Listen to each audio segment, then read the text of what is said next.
guys, it's the boy of sugar. Keep watching to see me transform myself into a walking, breathing symbol of pride.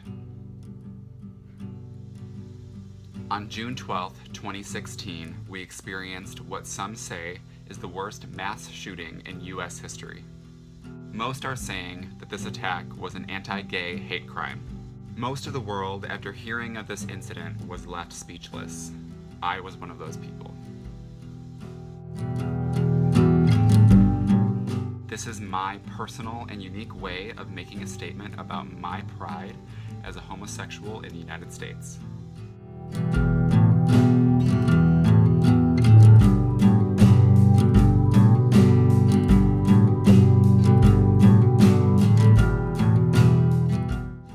My sexuality has never really been a subject of conversation with many of my friends. Most of the time I don't even talk about it.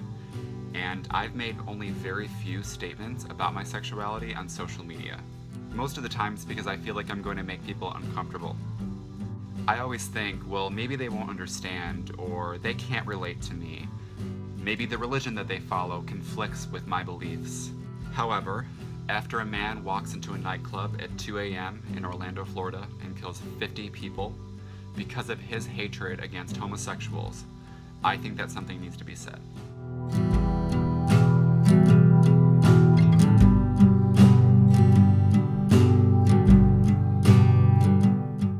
I personally do not think this is about religious beliefs. Even some members of the Muslim community prayed for the 50 casualties in Orlando.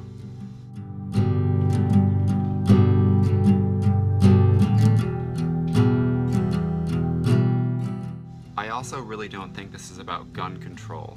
Terrorists or any individual that is willing to commit a hate crime will use any means possible to commit the act.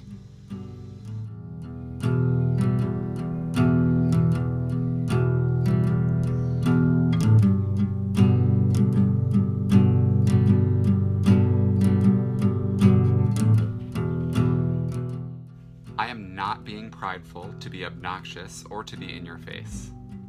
My sexuality does not define me. I am simply a man that just happens to be gay. Did you know that according to the British LGBTQ crime survey, an alarming 17% of LGBTQ citizens have been victimized by perpetrators of hate crimes within the last 3 years?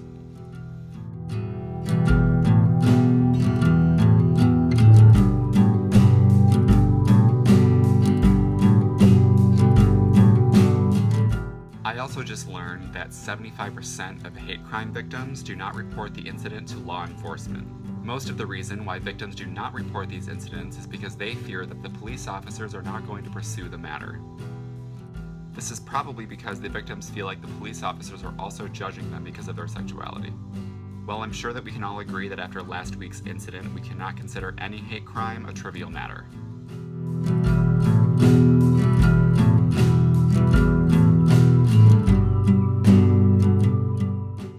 If you feel that I've chosen my sexuality, then you feel that I've chosen to be a victim, that I've chosen to be hated, that I've chosen to lose the support of countless friends and family members.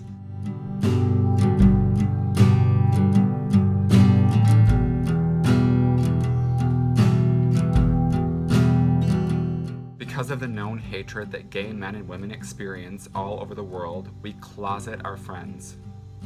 You may not even realize that you're closeting a family member as well. Is there any wonder why? I can tell you right now that I've met many men and women who were afraid to come out, or they're still afraid to come out.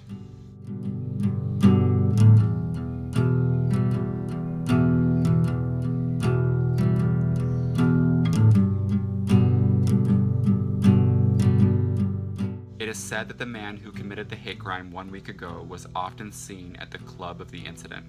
In fact, several men who knew him said that they've been messaged by him on gay dating apps.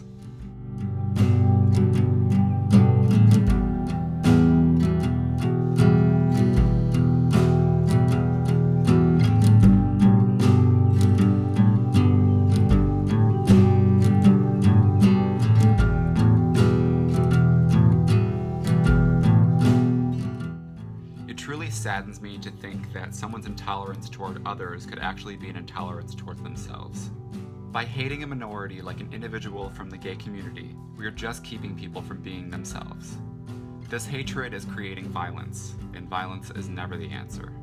No matter what, love always wins.